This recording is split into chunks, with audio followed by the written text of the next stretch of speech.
unfortunately, in our status quo, we've forgotten that being a reader and reading isn't supposed to be a contest, okay? It's about the enjoyment and the experience of and gaining new knowledge and entering these new worlds. It's not about whether you read 2 books this year or 100 books this year. You don't have to compare yourself to other readers. Just read, please.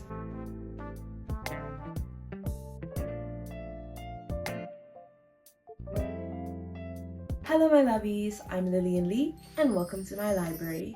Now, before we get started with today's topic, I just want to remind you of our library rules. Number 1, please use your inside voices. Number 2, do be respectful to other library goers. And number 3, please put your books and materials back where you found them. This week, if you fail to do so, your penalty will be that your favorite book will be turned into an absolutely terrible adaptation. And yeah, some of us, we've already experienced that in life, so it will happen again if you do not return the books on time. Welcome to episode 3 of my podcast. I am actually so happy that I've gotten this far. I didn't think I would ever start a podcast to begin with, and now I'm on episode 3. This big steps that I'm making in life. And for episode 3, I thought it would be fun to do a topic, and our topic will be me reacting to unpopular bookish opinions. I'm always so intrigued by videos where creators are unpacking some unpopular opinions of any kind. But when it comes to book-centric ones, those are always hilarious. So I put it up on my Instagram for people to send through their unpopular opinions, and I got some really interesting ones. I did this like earlier in the week, so I can't remember all of them.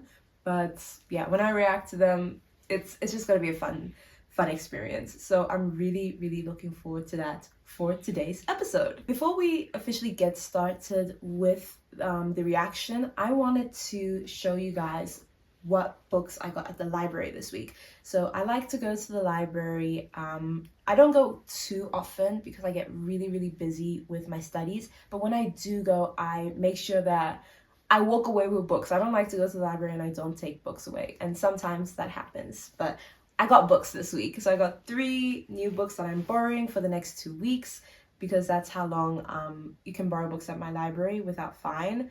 So I got Twisted Hate by Anna Huang. That was the first book I picked up at the library. It was on the new arrivals section, and I never thought I'd see the day when they had Twisted anything or any of Anna Huang's books in the library. I thought, like, it's a very like, it's so specific of a book to have in the library. Like, who donated this or who brought it in? But I was so shocked to see it.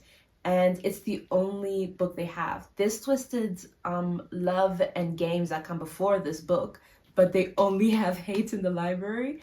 I've read Twisted Love, and another book of Anna's I read is, I think it's King of Envy, the first one in the Kings of Sin series. I think that's what the series is called, but I've only read 2 of her books before. I started Twisted Games, if that's the second book. I started it, but I'm a mood reader, so like I've put it down a little bit, but it's still on my currently reading if you look at my Goodreads, so I'll get back to it eventually.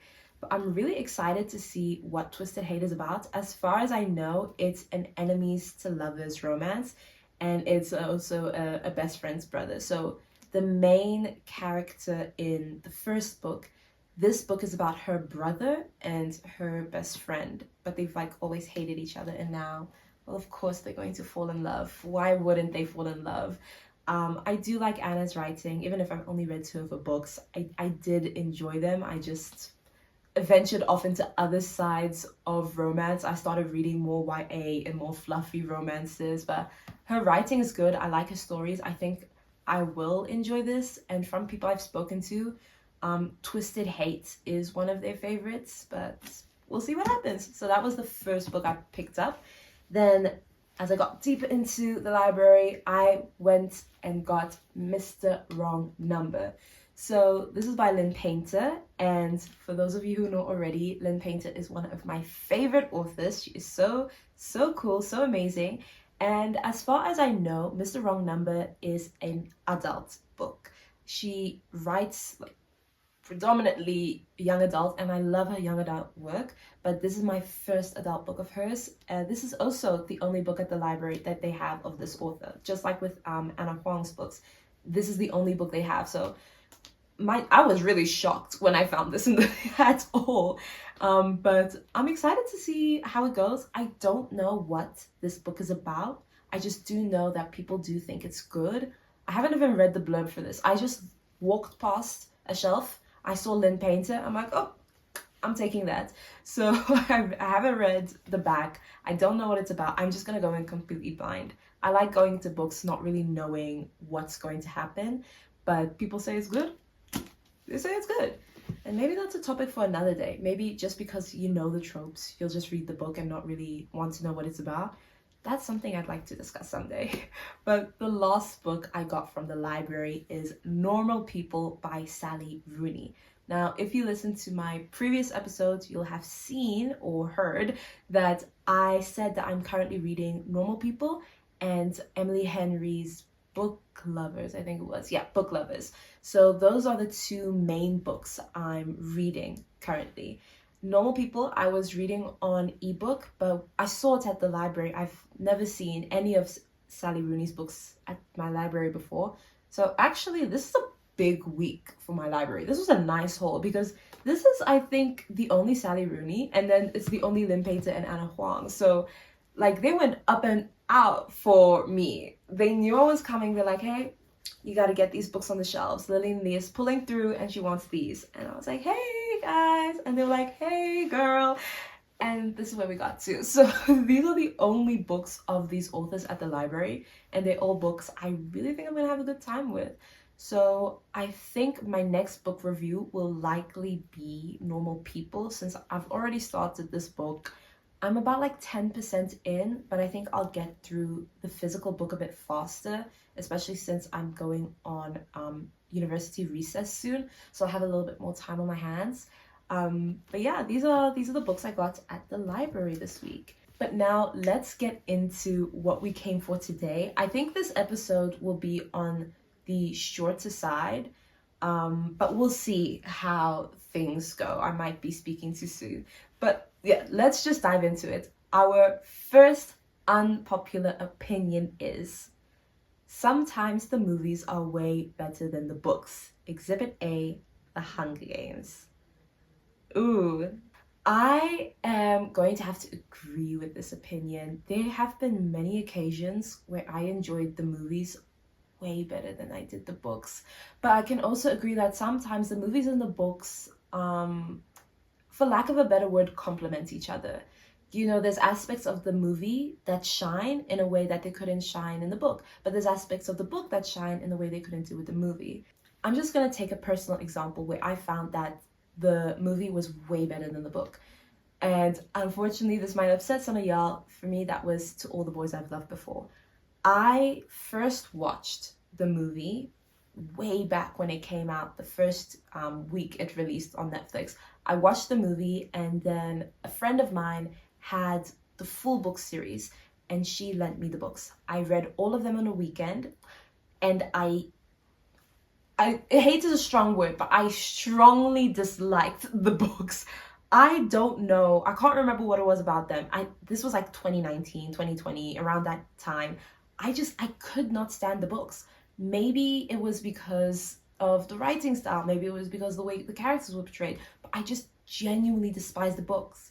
But when it came to the movies, the way it was filmed, the way the characters had such great chemistry, the soundtrack, everything was put together in such a terrific way. There's no other way that book could have been adapted, and it was adapted so well.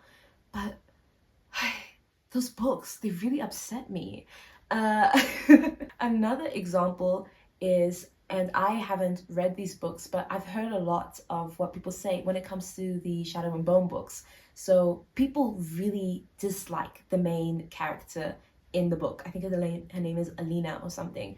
They say she is whiny and annoying, and they don't like her relationship with a character in those books. They say they have like zero chemistry, and you're not really rooting for the relationship. But when you see them on screen, it's a different story. Now you're rooting for their relationship. I actually can't remember if it's the other way around, but anyway, the way even two characters were supposed to be like really, you know, you're supposed to root for them. In the book, it's different to when it's in the movie or the TV show. So it just, I think it greatly depends on who is adapting for screenplay. It needs to be someone who really understands the vision, and it also needs to be that the author is greatly involved with the movie or book. If the author is not that involved in what's happening with the adaptation, oh, that is going to flop. Of course, the movie is not going to be better than the book. Let's take, for example, Percy Jackson. I don't know how involved Rick Riordan was in with the first Percy Jackson movies, but those movies were bad. Oh my word, they were bad. I hadn't even, I can't even, those movies were bad. But now with the TV show, they are like terrific. It's a TV show, yeah. So the episodes, they are terrific because Rick Riordan, he has his hand in it completely. And all these adaptations that are coming out where the authors are really, like, they're involved, those are doing great. And then we have things where the TV show or the adaptation is worse than the book. The most recent example I can think of right now is the Off-Campus series. Now, this show hasn't even come out yet in the time I am right now. It's March 22nd, so all we have right now is the teaser trailer. And I haven't finished the book yet. I'm only about 20% through with the deal. But people who know the books, understand the books, just from the teaser, and it's just a teaser, but so far, they greatly dislike the series. There's things they've gotten wrong about the character's portrayal. There's issues with how they're leaving out some crucial scenes. And even though it's just a trailer, people can tell. You know, if you've read a book, if you've engaged with its content for quite some time, you can tell when an adaptation comes out, even if it's just a trailer, whether they're staying true to something or not. So there's occasions where it's not looking too cute. But now there's also the books and adaptations where they go hand in hand. And the best example I can think of is The Perks of Being a Wallflower by Stephen Chbosky, which is my favorite book of all time. Now, that book is a life changer. That book is so amazing, and I recommend it to absolutely everyone. It takes your heart out and crushes you, but you still find so much comfort in it. And the book is written as through letters. So it's like, I think it's second person POV, but it's like the main character is writing letters to someone and he keeps saying you.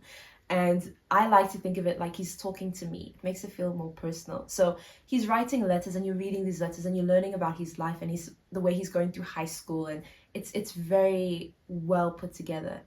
But in the movie, it's quite hard to translate like letter form like that, where you're so inside the main character's mind. It's hard to put that and put it on the screen. So Stephen Chbosky, I think he directed the movie or wrote the screenplay. I can't remember which one, but he knew how to like turn the book around so that it's good for screen. And I applaud him. The movie is amazing. It's not better than the book, and the book's not better than the movie, but they both work in their own lane so well that they can complement each other in a way. They stand as equals. Neither one was better. They both worked for the setting they were in. It worked well as a book, it worked well as a movie. Just so happens that they're telling the same story in a little bit of a different way. And so when it comes to the Hunger Games, I don't think exactly that the movie is better, except for Catching Fire. Catching Fire, I think, was way better than the book. I can't remember the book, but Catching Fire was a masterpiece. But I think the books and the movies complement each other. They work so well. Like, you can watch the movies and get the message and understand everything the same way if you were to read the books. But yeah, I didn't expect that was going to be such a long response. Our next unpopular opinion is dark romance is romanticized. I strongly agree with this opinion. Babes, that's not unpopular at all. The way, especially because of book talk, the way dark romance has been portrayed as of late, it's scary. It's not cute. So we do need to unpack what dark romance is supposed to be and what book talk and readers are now taking dark romance to be now. So dark romance is just supposed to be that subgenre of romance where it deals with really taboo subjects. Like you could take 50 Shades of Grey as a dark romance. It's not the kind of subject that many people are just going to be openly speaking about, or something that's really out there portrayed in society. That's a taboo subject. Not everyone is going to be talking about that kind of relationship portrayed in 50 Shades of Grey. That's a dark romance. And there's other avenues of what dark romance can fall under, but that's our umbrella term we're working with right now. But now with book talk and the kinds of dark romances we're seeing, those have turned into things that are borderline, what's the word? Jail-worthy. Why is it that we're romanticizing things like torture and things like kidnapping? And I understand that people have their personal likes and their interests and everything like that, but no. No, we shouldn't really romanticize that. Let's take Haunting Adeline, for example. I've not read the book, but I've heard enough about the book to know that I don't want to read the book.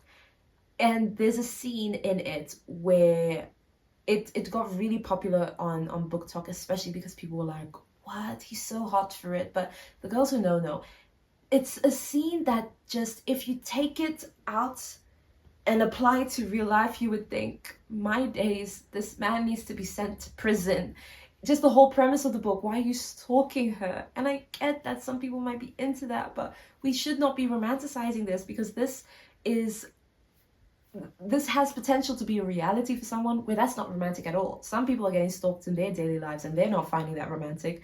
But then we look at dark romance and we're like, ooh, I hope that he chases me in the forest and then takes a knife and like, no. Ladies, let's talk about this. I am really for everyone having their own interests. You know, I'm not going to yuck anybody's young. But the way that we have taken dark romance and defined it now is very different than taboo. It's not taboo anymore. It's violent and it's jail time. Our next unpopular opinion is audiobooks count as reading, but you usually don't remember the book when you're done. Oh, that's an interesting take. So I do usually hear people say audiobooks don't count as reading, but this is the first that someone has like expanded on that a little bit. So I'll take that as, I agree with the latter half. I agree that you don't remember the book as much listening to it than you do reading it. I think it's a different experience, but audiobooks do count as reading. Have we forgotten that books in physical form have not existed for ever, guys? Before we had physical books, we told each other stories. That's how we verbalized stories, and then eventually we got to tell those stories on paper. But still, hearing those stories was still listening to getting input of fiction, learning something, or the same things that books are telling us in the physical, that's what they would tell us in the verbal years ago, before books were created. So audiobooks are a form of reading. Reading is an activity where you're looking down with your eyes. But when we're taking it in the context of taking in stories, it's a form of reading. It's not reading, it's a form of reading. You're still taking in the story. So if you listen to an audiobook version of something and you track that on your Goodreads as, yeah, I read this book, that still counts. You took in that story in some form. It might not have been physically reading it, but it's a form of reading. There's different derivations. There's different forms and inputs you can take with reading. Now, with the second part of that statement, you usually don't remember the book when you're done. I completely agree. When it comes to listening to audiobooks versus reading a physical copy of something, for me, I tend to remember the physical a lot better because I'm more of a visual learner. Even when I'm studying for tests, I need to see something written down before me. Sometimes I need to see myself writing those things in order to remember them. If I listen to a video on YouTube explaining a topic, I won't remember the content as well as if I saw the words written down. So I guess it just also depends on what kind of learner you are. But yeah, I just do think in general, reading a story, you are seeing the words on page and you're visualizing things at the same time. I think it can help you remember a little bit more. And I think it's less common for you to zone out. I think a lot of us, when we're listening to audiobooks, we might zone out a little bit. And you're also doing other things while you're listening to audiobooks. That's a nice thing. You can drive, you can wash dishes, you can clean, and sometimes you might zone out because you're multitasking. But when you're reading a book, you're just like looking at the book. So I think it's easier for you to remember because you're not doing other things. Next unpopular opinion, this is something. Cartoon covers are getting unoriginal. And I strongly agree. The cartoon covers phenomena has to come to an end. You know, I was listening to a podcast recently, and I'm gonna shout them out. It's like, I don't think they'll ever be listening to me, but I love this podcast. It's called Plot Twist by Victoria Aveyard and Soman Chianani. They are amazing authors, and they have brilliant episodes on different parts of the industry when it comes to books and publishing. And a recent episode they did was about book covers and how they're sort of becoming unoriginal. Let's take fantasy, for example, before we look at cartoon covers. Think of the popular book talk fantasy covers. Can you distinguish them? Truly, can you distinguish them? Or think of the ones where it's like, you know, swords and like a certain type of calligraphy font that we're using, and it's got vines, and don't they all look the same? And also in line with that, why is it all a and why are they all titled like that? So in the podcast, Victoria brought up a great point that a book a while ago, can't really maybe say who started it, but at some point a book had this cover and everyone sees, okay, there's success coming from this cover, and now everyone wants to be able to like piggyback off of the success of that cover. But she said we should start using new fonts, you know, we should put out with this tired old reusage that we're using of the same old cover, the same old style, the same old font. So the fantasy and romantasy covers all look the same. Guys, if you at least change the fonts and not make it all look like the cruel prince, we could make it work, I guess. So a lot of covers are looking the same nowadays because one of them has been tried and true, looks popular, it's appealing to the eye, so everyone else will want to do that. And now with the cartoon covers, it's basically the same idea. Now, don't come at me, because I know years ago, instead of cartoon covers, we used to have half naked men on our romance books. I got the ebook of, I can't even remember what book this was, but I got the ebook version of a book a couple years ago, and it it downloaded with the half naked men version instead of the more recent cartoon cover version, because this author had like edited her cover with the cartoon covers, because that was when I was picking up Steam. So when I saw a half naked man on my phone, I was like, who are you, sir? Whose father is this? And I do think there is a huge problem in why cartoon covers are used. As in, the majority of books that are using cartoon covers are especially the spicy romances. So Lynn Painter is using them for her YA books, and that works there. But then you take a Tessa Bailey book, for example. Very two different fields that these authors are working with. The one in the YA and the one in the adult. If your child walks into a bookstore, 17, wants to find a romance book, and all the book talk books are together, you'll get Better Than the Movies right over here next to maybe a Tessa Bailey book, maybe Hook, Line, and Sinker, for example. Haven't read the book, but if you put those two together, you'll see, oh, we've got similar looking cartoon covers, so you'll think similar looking vibes. She'll want to pick up both books. She'll get home, read the Lynn Painter. It is what it's expecting. It delivers what you think it will deliver. You pick up Hook, Line and Sinker, that's a bit of a different story because Tessa does not write YA to my knowledge. So what I'm trying to get at with that example is I have a problem in how cartoon covers, they give the wrong message of what the story will be about, especially when it comes to spicy romances. I have mistaken many books for being YA novels when I go to the library or the bookstore because cartoon covers look more young compared to like either a shirtless man on the cover or just a little bit of a different cover. For example, Sally Rooney's Normal People is just normal people at the top, Sally Rooney at the bottom, and then two people in it's like a fish, a sardine tin, just, I think they're like hugging each other in there.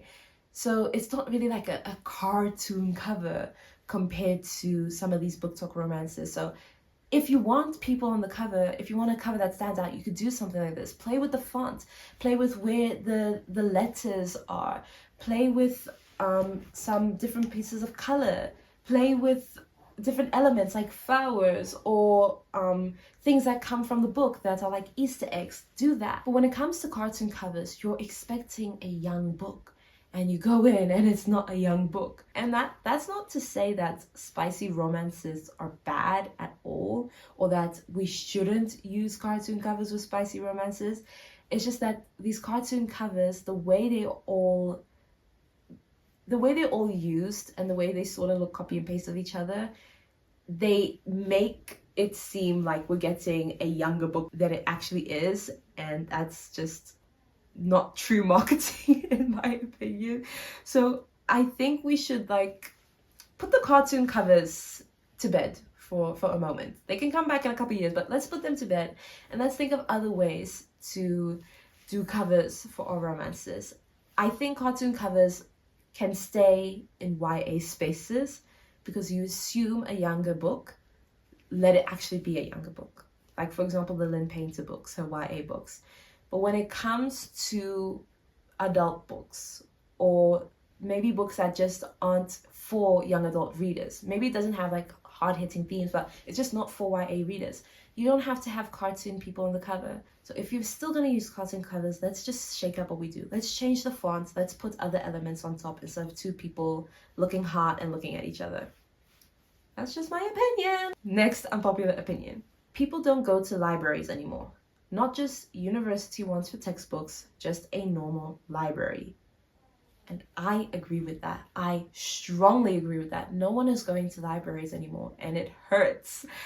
Who am I to be Lilian-Lee's library and I've not noticed that people aren't going to libraries anymore? There's a reason I picked this name. Libraries matter so much to me. I grew up constantly being in the library. When I was younger, the closest library to us was, I think, like 15 or 20-minute walk away from our house because we didn't have a car at the time. So every Saturday we'd walk to the library and we'd spend hours in there. And if you were listening to my first episode, you will know now that I got heavily into reading books in about grade 5, and grade 6 I read about 100 books that year. So all those books came from the library. I never bought books for myself. I just loved being in the library. There was a cute little nook that kids could sit and read. You had all the different sections for like the classics and kids books and picture books and all these different things. I would even read, Tiger Beat magazine and stuff. I would just love to read, and I did that in the library. It was such a beautiful space for me growing up. And even now that I'm older, I might not have as much time to go to the library now because of my studies, but when I am there, I still feel so at home. I still feel so happy because it's a library. There's so many worlds in that one room, and that's the beauty of libraries. But people aren't using them anymore, and it's really sad to see. And I think it's part of a broader conversation of how there is a loss of third spaces. Now, for anyone who doesn't know, there are a couple different kinds of spaces that we can have in our social reality. The first space is your home environment, the place that you spend the most time. Your second space is where the other chunk of your time is spent, and that will typically be work or school, things like that. But then your third space is something that isn't of those two, and that's where you interact with the social world a lot more differently than it being a school or home environment. So your third spaces are typically also low cost and places that you can just enjoy being part of society in a different way. So that's like your coffee shops, that's the mall, and that's libraries. Now, after COVID, I think because of the fact that we didn't go outside much anymore, we lost the ability to go to these third spaces. And all we did was exist in the first space, and also our second spaces existed in the first space as well. So we started merging the two spaces and totally lost one of the others. As soon as we got out of lockdown and we were able to go to the second space again, it was a very different experience now. The second space became sort of scary for a lot of people. I know lots of people in my own life, as soon as they left lockdown, they didn't know how to interact with other people anymore. All you've been doing is talking to people online and just messaging your friends. Now, it scares you, it terrifies you to make friends now, to talk to people in person. I know I experienced that a little bit after COVID ended, because you spent months inside. And now people aren't typically wanting to go to coffee shops anymore, because what's the point of going to coffee shops when you can just have a cup of coffee at home? So COVID really changed the way we view and interact with the third spaces. And again, one of those spaces being libraries as an example. And now with libraries, it's also the fact that people just aren't really wanting to pick up physical copies anymore. You know, again, when we were in COVID, no one was out going to get books from the library or from bookstores. Mostly, we were reading books online. Whichever means you had to get them, you were reading the book online. Now, when we get out of COVID, you're still just going to use your online books. Not really that enticed to go to the library. There's another argument to that people want to get physical books mostly as trophies. Now, I don't remember if that's an unpopular opinion here in this list that I can react to, but when I give my own unpopular opinions later, that will be one of them. How we take books as trophies, physical books as trophies, but because we want to display our sense of being a reader, people will want to especially get first-hand copies of books, and you won't be getting first-hand copies at libraries. Libraries are like the older copies, the ones that have been a little bit more loved, torn or, you know, ripped edges or like bent edges. Books that, you know, have that old library smell, books that look a little frayed, like they've seen life. That's typically what a library book looks like, unless it's, you know, a new arrival at the library. But you don't really want your trophy collection to look like that. So you'll rather go to like a Barnes and Nobles, or here in South Africa, we've got exclusive books. You'll typically want to go to the places where you can get a nice looking copy. But yeah, in line with this unpopular opinion, yeah, people really aren't going to libraries anymore unless it's for you want to go get a textbook at university. You know, some universities have libraries. You get textbook materials from there. That's typically what people are going for. Some people just go to libraries to study, but they're not really using it as a library. And I think it's especially in the younger generation. When I went to the library to get these books, I was the only young person there using the library as the library. All the other people who looked around my age were just using it to study. So they brought their materials and everything, and they were just in their own worlds. The other people who were using the library as a library, you know, checking out books and all that jazz, were typically older people. And it's not that it's anything wrong that older people are reading or whatever. It's just, you know, I think COVID really had an impact in the way we interact with the social spaces and social reality. And in essence, it just affected our third spaces, and libraries, I think, got hit the hardest. And it's quite sad to see. I know a lot of libraries are shutting down because no one's using them anymore. Lots of libraries are so understaffed because no one wants to be working at a library because no one's coming into the library. And it's quite sad. So yeah, I strongly agree with that. No one is going to a library anymore. But I really do wish people would go to libraries more often. It's a beautiful place to be at. So many different stories, and you know, it's not like you can't experience that at a bookstore. I go to bookstores sometimes to get to buy my own copy of a book if I don't want to borrow a book, and I also still feel so at home at a bookstore. But there's something different about the experience of a library.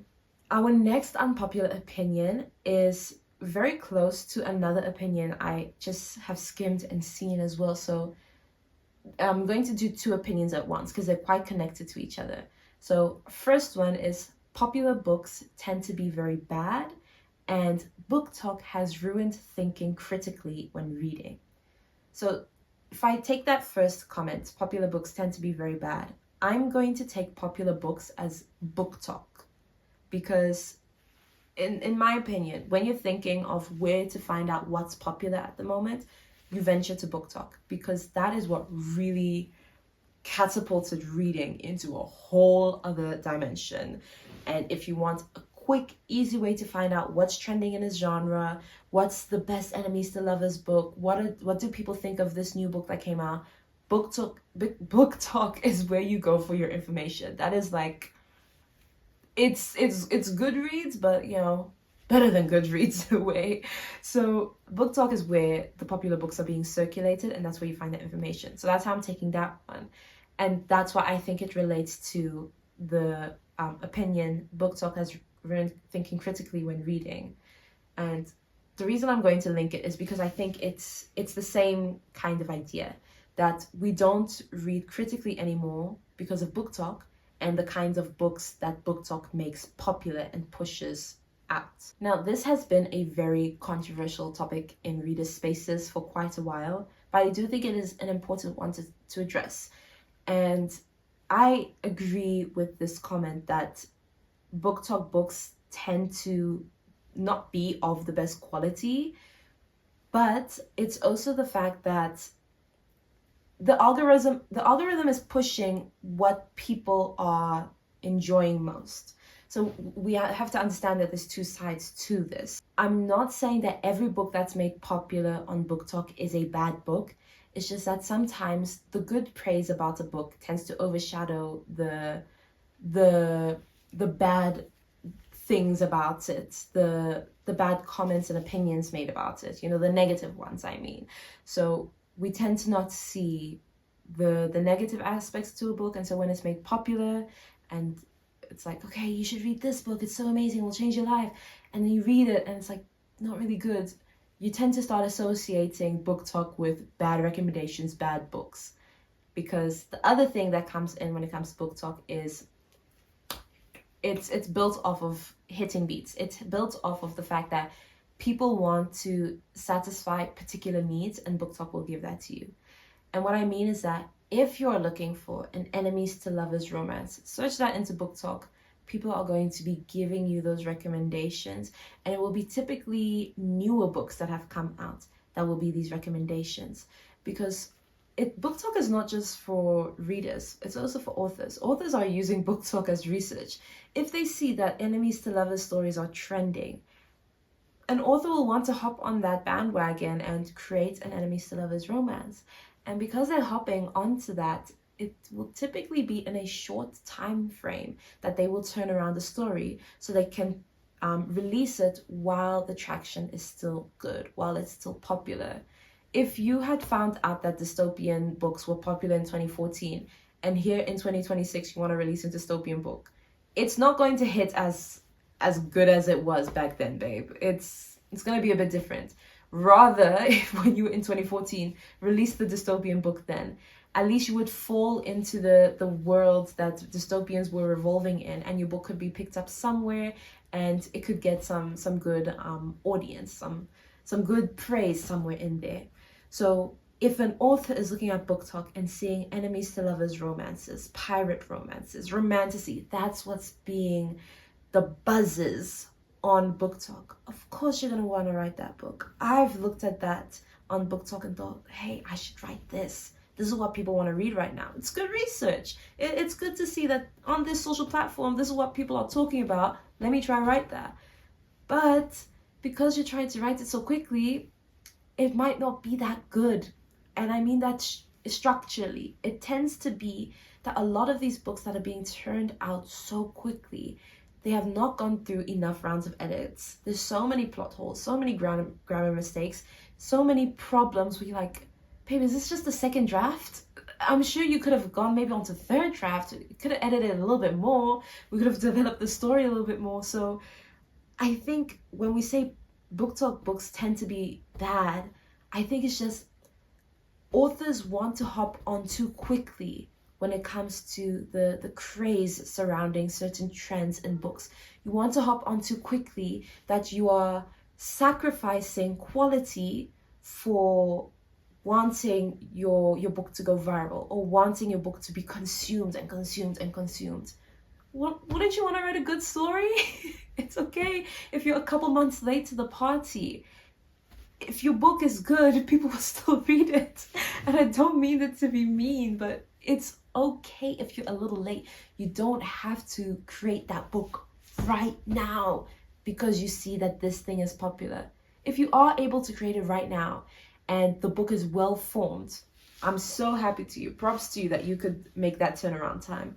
But Book Talk books just really tend to, they're not that well marinated. They haven't been in the oven that long enough sometimes. So I think when it comes down to that opinion of Book Talk books tend to be bad, it's just that authors are looking at certain trends and certain things that readers want, hopping onto it, trying to churn out a book too quickly, and they end up sacrificing a quality book in order to land onto the Book Talk algorithm and end up being like that next big thing. And it's okay to want to be the next big thing. It's all right. But that just does end up meaning that your book might not be that good because you didn't spend too much time on it. But then it goes into that second half of the opinion overall of Book Talk has ruined thinking critically. That part, I think, falls into the same argument that because we're sacrificing the quality of the book, we're not able to critically engage with your work. And what I mean is, because we're too busy looking at the plot holes in your work, we're not able to take away maybe any themes that you have developed in this book for us to take heart to. And other times, there's not even any themes for us to take heart to. There are so many books I've read based on Book Talk recommendations where it's all vibes, no plot. There's nothing wrong with an all vibes, no plot story, but sometimes I wish there was plot, guys. But and also the thing of, we'll take an all vibes, no plot story and tell people this is the best book I've ever read. Can you tell us when you're giving us this recommendation that we're not going to be able to engage with this content at all? We're just going to take away vibes. Like, I think it would be good to know. So when it comes to reading, I think, like I said with the audiobooks, unpopular opinion earlier, when you are even listening to an audiobook, you're still engaging with the content the same way you do as reading a book.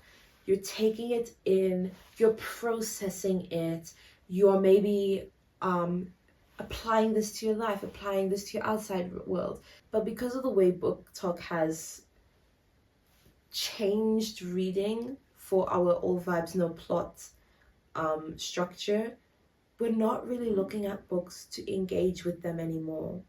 We'll read the books, the words on the page, and then that's it. We're not gonna take anything we read to heart. Even if it's just a nice, fluffy, heartfelt book, there's still something you should take away at the end of the day.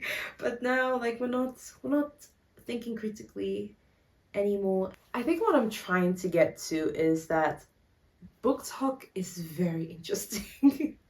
And I love that it has turned people into readers. It's motivated people to read again. But the kind of books we're reading and the way books are being churned out, that's a whole different story. Our next unpopular opinion is YA novels are overhated. And I strongly agree. Y'all need to get on YA novels. YA novels are amazing, but people dislike them too much. Just because they're targeted towards a young adult audience doesn't mean that there's less meaning to them. It doesn't mean that you can't critically engage with the content in a YA book. There is still something you can take away from a YA book. It's just that it deals with certain subjects a little differently, or it might not have certain subjects in it, and that's okay. Let's take Fake Skating by Lynn Painter. That book deals with the subject of,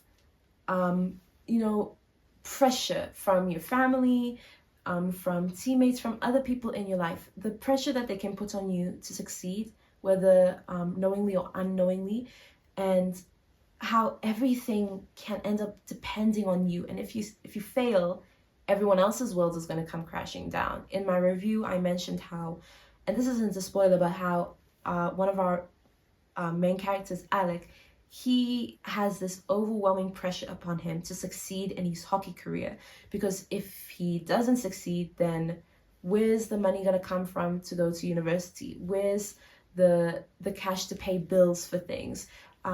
His team is going to hate him if he doesn't win this championship. So there's so much pressure put upon him that he doesn't know anything but hockey anymore. He can't relax, really. And this book is a YA. People tend to think that YA books only deal with coming of age topics like, oh, I'm going to high school for the first time, or oh, I'm doing university for my first year. I hope I don't fall into drinking and stuff like that. That's not all a YA can look at. A YA can also deal with some really hard-hitting themes, just in a bit of a lighter way that a younger audience can understand. And older audiences, for me, as a 20-year-old, I'm still learning so much from YA books. And I still enjoy what YA books are teaching as well. And not only that, YA books also tend to have like amazing chemistry between characters. YAs are really good. They are unnecessarily hated. A YA book does not mean it's completely a quote-unquote children's book, like this is just for 7-year-olds or something like that. No, YA is based on the fact that this character is going through that era of coming of age. We're going through them entering this space of eventually becoming an adult, just because they're a young adult. And yes, it might be in a high school setting, and yes, maybe the writing might be a bit cringe and the dialogue might be a bit weird, and you might think, this is so, what is happening? Okay, then yeah, maybe that might not be for you. But that doesn't mean YA as a genre is terrible. It's for people who enjoy it at the end of the day. It is geared towards young adults. I think it's like 16 to like 19-year-olds, I think young adults is for, but it's geared specifically towards them, yes. But that doesn't mean that if you're 25, you can't enjoy a YA book. Maybe you're not in a phase in life that adult books speak to you yet. For me, some of these adult books are just, they're too much. These themes are hitting a little too close to home. I need a little bit more whimsy in my life. I can't be looking at someone dealing with taxes in their life and I'm like, come on, don't remind me, you know? So sometimes we need to remember that fiction is a break from reality. And, you know, if adult hits too close to home, you can pick up a YA, it's fine. Just as long as you are enjoying the book. Our next unpopular opinion is pop culture or modern references in books are terrible. And they wrote terrible in all caps, and oh, do I agree. I cannot stand having a modern reference in a book. And it's okay if this book is contemporary. I understand if you talk about things that are relevant to this current time, like you talk about a cell phone instead of those dial telephones. That would be, for older books. So that's something fine, that's relevant technology for right now. But if you're mentioning like 6, 7 and you're talking about like brain rot and social media. Don't do that. Don't date your book like that. It's not fun. My least favorite book of all time, it's a Greek mythology retelling kind of thing. And there's many occasions in the book where the main character spoke in a way that just severely annoyed me. There was a line, I'm saying it like as I can remember it. She was just like, I'm just a girl. I can't da da da da. I'm like, I'm just a girl, huh? And the line was written in a sense that the author was referring to the whole I'm just a girl craze that was happening online, because that was when the book was written. And there was also another time where the character was like, brain go blah or something like that. I was like, don't do that. There were just so many instances of that book. I blocked this book out of memory. It was like a traumatic experience. I can't remember all the examples, but in my review I said some things, and even because I read it on ebook, I would highlight the times where I was not having a good time. I had many highlights because it was so many pop culture references. So I think, firstly, don't do the references, because it just makes for like a bit of a cringy experience, and also just don't date your book. Now, online recently, there was someone who was either reading or rereading the Pretty Little Liars books, I can't remember, and they saw a line that really confused them because of how dated the line is. And it turns out the line was changed from what it originally was. So it was Mona, one of the characters in Pretty Little Liars, saying, hey, I found this really cool TikTok. Do you guys want to come over and watch it? First of all, who invites their friends to come to their house to watch a TikTok? But secondly, Pretty Little Liars was released years ago, over a decade ago. And TikTok was not even a thing back then. If anything, back then it was Musical.ly, but I don't even think Musical.ly was on in like 2012 or whatever. So the publishers or whoever went back and changed the original line to make it more current to the times. And that's just in the ebook version. I don't think they can go to everybody's houses and change the physical line, but yeah, it's a bit weird how they changed the line, but also making that modern reference to TikTok just dates the book so weirdly, and also the reference just doesn't make sense. So that's also an issue with some of these references. They don't make sense. Next opinion, I'll buy a book because I like the cover. And babes, I agree. This whole thing of don't judge a book by its cover is old news. Let's judge books by covers.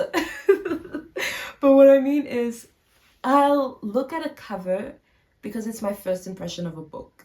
If I'm walking in the bookstore and I see in the romance section that there is a romance book with a dark cover compared to a romance book with a lighter cover, I will instinctively know that the one with the darker cover is most likely a dark romance. But then with the lighter cover, I know that is something I would read, because that's typically what like fluffier romance books tend toward in the cover department, a bit of a lighter color. So your covers for books are your first impression of what to expect. Am I looking at a dark romance or just a clean romance? Is it going to be a literary fiction? You know, some literary fictions have a certain cover look that they have, or is this maybe a fantasy book? Because fantasies don't have the same covers that romances do. So your covers are your first impression of what to expect from the book without even reading on the back what it's about. So that is mainly why I can judge a book by its cover, so I can know sort of an idea of what I'm getting into before I decide to pick it up. Then also, judging a book by its cover comes in with my unpopular opinion that I'm going to discuss in a little bit, about how there's the performativeness, the performance we have when it comes to being readers, and how lots of people tend to have book covers because they like the aesthetic of being a reader, sometimes more than being a reader itself. But I'll discuss that in a little bit. So I do tend to buy a book because I like the cover. So I do think it's a fine opinion to buy a book based on the cover, because maybe the cover looks nice, it draws you in, but also we always do look at a cover first. So technically, maybe we're all buying because we like the cover. Then our next opinion is cracking the spine is fine, and I agree. I get why people don't enjoy cracking the spine, folding the edges, annotating a book. You want to keep it in its pristine condition. That's your book, that's your baby, it's okay. But I'm the kind of person who likes to live in a book, so I will underline lines, I will highlight, I will add annotation tabs, I will fold a page to show where I really enjoyed a scene. I will crack the spine because, hey, sometimes you can't read the book like this, closed in a small way. I need to open that thing so I can fully read it.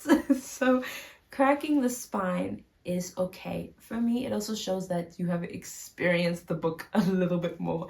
You're okay with it, like going through the motions. But yeah, the thing of not wanting to quote unquote damage a book by annotating it and cracking the spine, I get it, but at the same time, if it's your book, do whatever you want with it. With my books, I'll crack the spine. And then our last unpopular opinion is Mafia is overrated. And I have to agree. I feel like I've agreed with every opinion.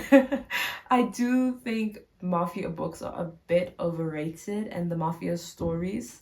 Maybe it's just that, not that they're overrated, I think they're just overtold, and they're not told in ways that I find them interesting anymore. I haven't picked up a good Mafia romance in a very long time. They all feel the same. It's all cookie cutter. It's tall man with a nice accent, and he's beautiful, and he hates everyone except her, and he's rich and he spoils her, and she's maybe like a ballerina or someone dainty, or she's never been in this Mafia style. Okay, now I want to go read a Mafia book.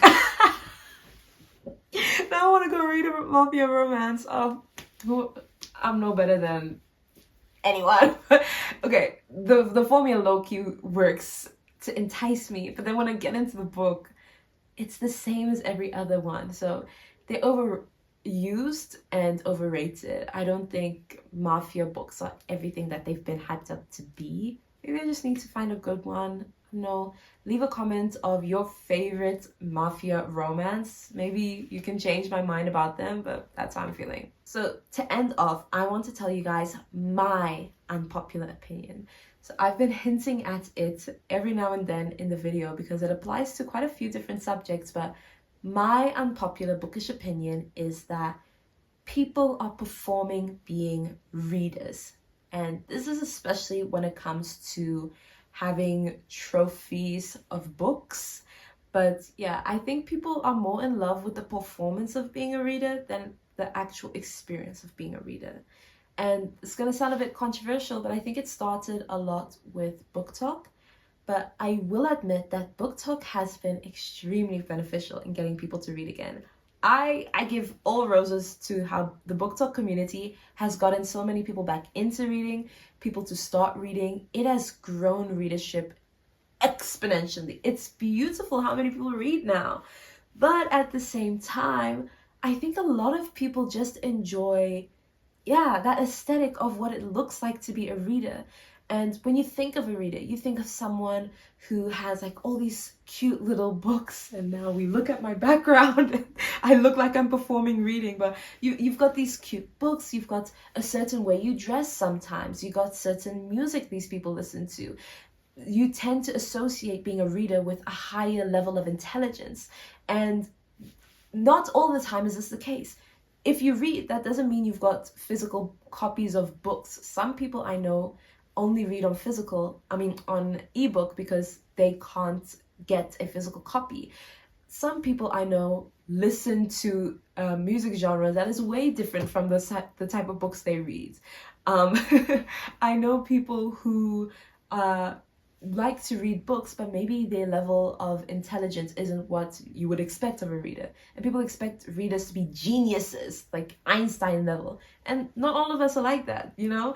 So I think when it comes to being a reader, and especially because of Book Talk, we have associated being a reader with so many different kinds of, I think we can call it stereotypes, that they tend to have maybe a more positive connotation. So now we want to be positively perceived. I want to be seen as someone with higher intelligence. I want to be seen as someone who listens to certain type of music and dresses in a certain type of way that's looked at as really good. I want to be the kind of person who owns so many different kinds of copies of books because it looks aesthetically pleasing. I want to be a reader, but do I actually want to read? And when it comes to the reading aspect of performing being a reader, it's typically the people who are performing reading, they'll be the kind of people who'll be like, why are there so many words on the page? Why is there so many pages? But it's like a 300-page romance. You know, Binding 13 has like 500 pages. You would not last that book. Not only just physically, also emotionally. That book hurts. I'll do that review in a while, but it's a good book. So those are the kinds of people who, yeah, I didn't want to finish the book. I just skipped to the end and read the last page. Those people confuse me a little bit. But not only are you performing being a reader, you don't want to read. Why don't you want to read? If you're gonna like take on this aesthetic, at least read a book or two. That would be nice, because there's so many great things to being a reader. You, like I said earlier, you get to embark on so many different journeys. You get to exist in so many different worlds. You find these different experiences that you would never encounter in your own life, maybe because you're not part of that culture. You don't live in this section of the world. You don't know how this occupation operates. You get to be so many places and so many times. You live so many lives, and that's so beautiful. But people are performing reading, and unfortunately that means they don't get that experience. Maybe they don't want that experience, but what they do want is aesthetic and I guess the sense of community that comes with being a reader. This is something that I think about a lot. With being a reader, there is a huge community, especially online, a huge community that you can find yourself in. And I think that as humans, we naturally crave community. We naturally crave social connection. You know, as an international relations student, it's very clear to see that we crave connection. And through being a reader, through that perception, you get to be part of a community. You get to be part of something bigger than anything you could think of. And with being part of that community, you can fake reading. At least you're in the community, but you don't have to do the activities if you don't want to. You got in. You've got a book quote in your title. You've got a shelf of books, and yeah, you've done the outside work, but you don't have to read if you don't want to. So you're doing it for the community, and I guess, yeah, that's okay, but I do really wish we would ditch the aesthetic of reading and actually read. Again, I know I'm saying that as I've got like this whole collection right by me, but yeah, that's my unpopular opinion to the T. Wow, in the beginning I said this episode would be on the shorter side. It is certainly not. I think this is my longest episode yet. I didn't even get through all the opinions that I received. There were quite a lot, and I think I'll save that for a part 2. Let me know if you guys want a part 2. I'll definitely want to do that. You guys gave really good opinions. And hopefully next time there'll be some things I disagree with, so we can have a little bit of a debate of sorts. But yeah, maybe my viewers are just people I tend to agree with. But yeah, that is the end of today's episode. I had a really good time unpacking all those different kinds of opinions and analyzing the whole gist of reading and bookishness or whatever. It was really, really fun. But guys, unfortunately, the library is closing for today. So on your way out, please don't forget to leave a like, subscribe, or follow, and let me know in the comments what is your favorite unpopular opinion we went through today, and let me know more about what you think about it. If you didn't have a favorite unpopular opinion, maybe what's yours? What's something that I didn't go through today that you would really love to be known? Just let me know. Put it right down. I'll go through them. A friendly reminder, again, on your way out, don't forget to put back your books and materials where you found them. Again, if you don't do that, you will have your favorite book have a terrible adaptation, and we really don't want that. So please put back everything where you found them. Thank you so much for joining me in the library today. This was a really fun episode, and I will see you next week for hopefully a book review of Normal People. I think I'll finish it by our next episode. And thank you for joining me today in our library. I hope to see you again soon. Take care. Bye.